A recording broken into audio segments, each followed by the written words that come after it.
Hello, and welcome to another episode of Banking on Information. Today, my guest is Alec Crawford, who is a founder and CEO of Artificial Intelligence Risk, Inc. Welcome to the podcast. Thanks, Rutger. Great to be here and great to see you. Yeah, it almost feels like yesterday that we were in a similar recording studio. It's like this is kind of interesting. But let's dive right in with the first question that I always ask everyone. Why do you do what you do? Yeah, well, it really goes back to a little bit to my background and then the origin story of the company. Like my background is first as an AI person. I was developing neural networks from scratch in 1987. So fast forward through 3 decades of finance, doing various things like trading and managing risk and working at big banks. And doing technology and AI things. I retired from Lord Abbott and playing a lot of golf and looking around. And then I just see these giant companies and banks onboarding AI with no guardrails and just said, this is crazy. It's not just bad for them, it's bad for their customers. And if things go wrong, it's bad for society, right? Yeah. Like if all the banks melt down or get hacked or whatever. Yep. So I decided to start a company to help not just banks, but all companies deal with managing the risks of AI and doing it safely. And that kind of morphed into accelerating the adoption of Gen AI safely as our motto, because we can deploy our software and the models and connect the bank data and all that kind of stuff in a day now, which is obviously unheard of. People are like, what, a day?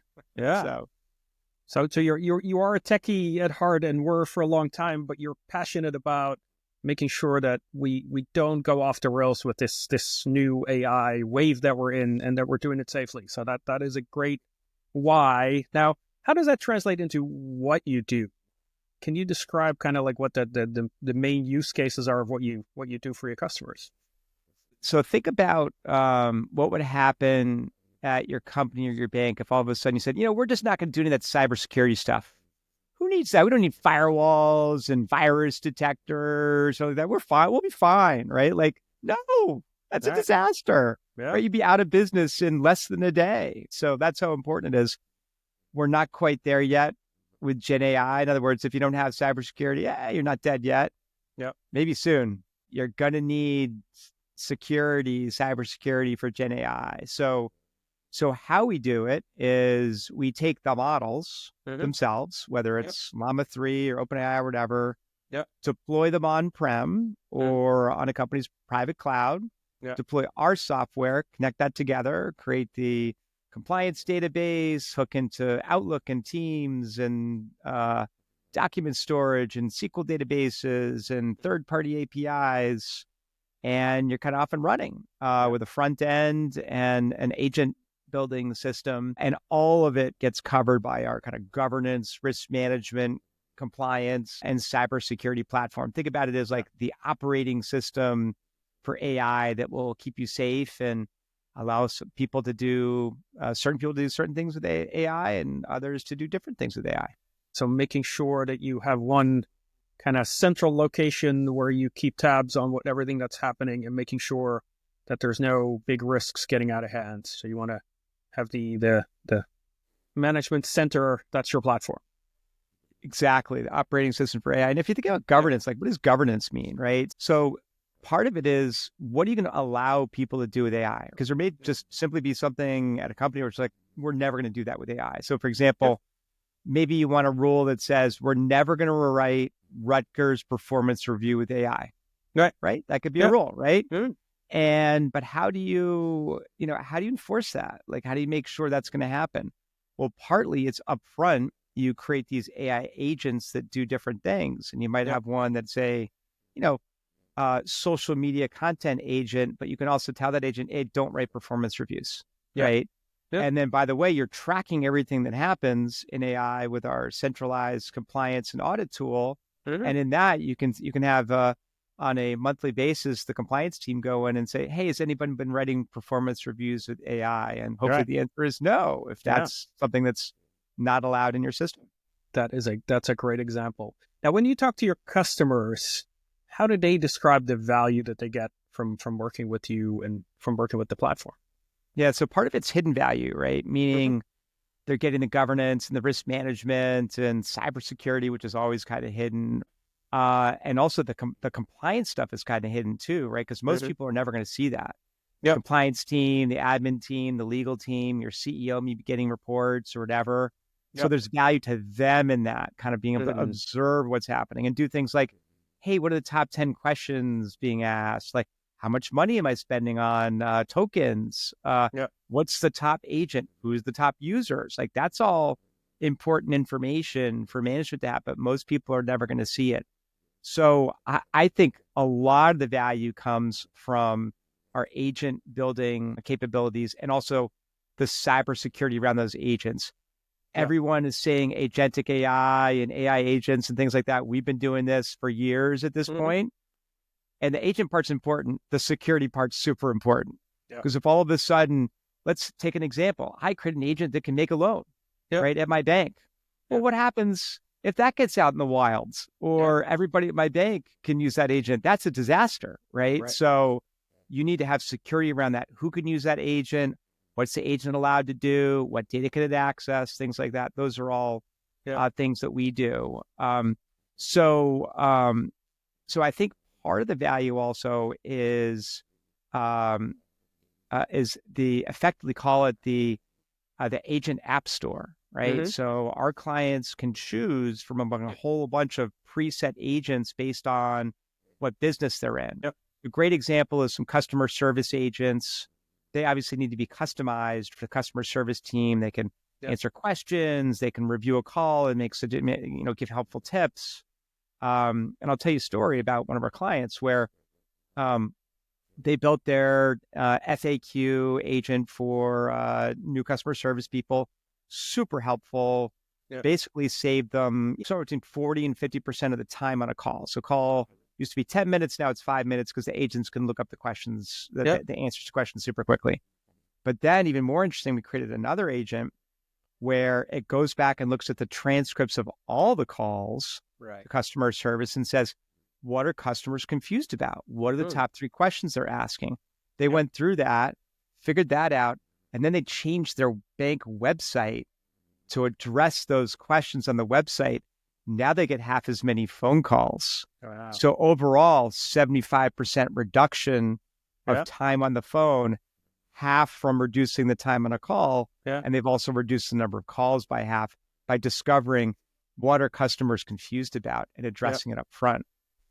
So good governance translates into more efficiency, but also reducing risk. And obviously that's in the name of your company, making sure that you manage those risks. And in banking, obviously, that's most of what they do, managing risks, and you help them manage the risks on AI. No, that's very valuable, very valuable. Yeah, and a lot of it's around customer information, confidential information. Think about what's a ransomware attack. In the end, it's we've got your confidential information, and we're going to tell everybody unless you pay us, right? And one of the things that we help our customers with is encrypting everything, right? So normally a graph database and Gen AI is not encrypted. You type something in there, it's out there in the graph database, you got your whole set of customer information there, someone steals it, you're kind of hosed, right? We encrypt everything in motion and at rest in our system. So that's very helpful. The other thing people don't think about is, all right, well, what if the customer service agent types someone's social security number or other confidential data in? That's got to get encrypted too. Right. So you have to detect and encrypt that on the fly. It's not just data you're storing in a database somewhere. It's also things happening on the fly. We do all of that. It really allows the bank executives to sleep at night, right? They know, that's very they know everything's encrypted and safe, and you got cybersecurity everywhere. So everything that comes into the model or leaves or comes into the bank or leaves is being screened for Gen AI cybersecurity to prevent prompt injections and other types of hacks. So you provide good sleep at night. This sounds very futuristic. I like to do this thing called future stinking. You're already very much on the cusp of that, but let's think even further out what a possible future could look like 10 years from now. What do you think the world looks like with this new wave of AI? Where are we 10 years from now? Yeah, 10 years is super hard. But I'll tell you an experience I had recently where I'm on the phone with a credit card company and I need to send them a legal document for a relative of mine. And I literally can't get a human. It's not going to be on one of the touch tone choices. It's not, I want to pay my bill, right? So it's basically figure out how do I get a human. It took me like 5 minutes to figure out how do I get a human on the phone. The good news is over time, that's going to get vastly better to the point where the good news, bad news is that, yeah, you're still going to need human customer service agents 10 years from now, but not as many as today, right? And what I hope from a social standpoint is we as a society figure out, like, how do we make everybody's job better, get them a co-pilot? How do we repurpose people so they're doing things that are kind of more interesting? I want the future to be inclusive and where AI is doing all these great things, especially stuff that we don't want to do, but not a situation where we end up with 14% unemployment. So I think that's what we have to be careful about as a society as we develop AI and use it more. That makes sense. So a future where humans have a lot more time for themselves to do social things. AI will take over a lot of the workload, but not so much that the humans have nothing to do. So that's an interesting kind of possible future. So if you think about that and you do what we call backcasting, which is, okay, so what should you do today to get ready for a future like that? What would you say that is? Well, the most important thing, if you work in the knowledge space, is you better be using AI now, right? So the classic line is, AI is not going to take your job. It's the people that know how to use AI are going to take your job, right? So if you're not using, at a minimum, ChatGPT, and there are literally hundreds of tools out there, a great website, there's an AI for that. So you could be like, oh, I need an AI that creates a presentation deck. I need an AI that creates a presentation deck. It will find 20 for you, right? And it may be hard to figure out which the best one is. That's going to take some work. But it's not just ChatGPT. You do have to look around. There are definitely some specialized AI tools out there that are pretty cool. And obviously, look, everybody on the planet is going to embed AI in their software as fast as they can too. So it's going to be ubiquitous quite soon. So that's great advice. So if you're still out there, and I know who you are, you're still on the sideline, get off the sideline, right? Go do something with AI, start experimenting with it at a minimum, but you got to catch up because this is going to change everything. Totally agree. It's going to change everything. And it is going to be interesting to see the advancements. I think that, I do have one prediction for 10 years from now, and that is that we will have something better than large language models by then. Now, I don't know what it's going to be. I don't know if it's going to be composite AI or new kind of AI or whatever it's going to be, but it's going to be better and, smarter than Gen AI. I think it's going to take a little longer than that to get something that's conscious, shall we say, or AGI. But we'll almost certainly, over the next 10 years, have something that looks like AGI, even though it's not really AGI. We've already fooled Google engineers with ChatGPT, right? So it's not going to be hard to fool other people into thinking, oh, we got something that's actually thinking here. Whereas what we have today is called statistical AI. It is not conscious, to be clear. No, I think that's a great point to wrap this up on. A little bit of a cliffhanger, right? There's going to be something else. We don't know what it is, but there's going to be something else. This is great. Thank you so much for being on the show, Alec. Glad to have all your inputs. Great to be here, Rutger. Thanks for having me on the show. Perfect. And until next time, choose to be curious.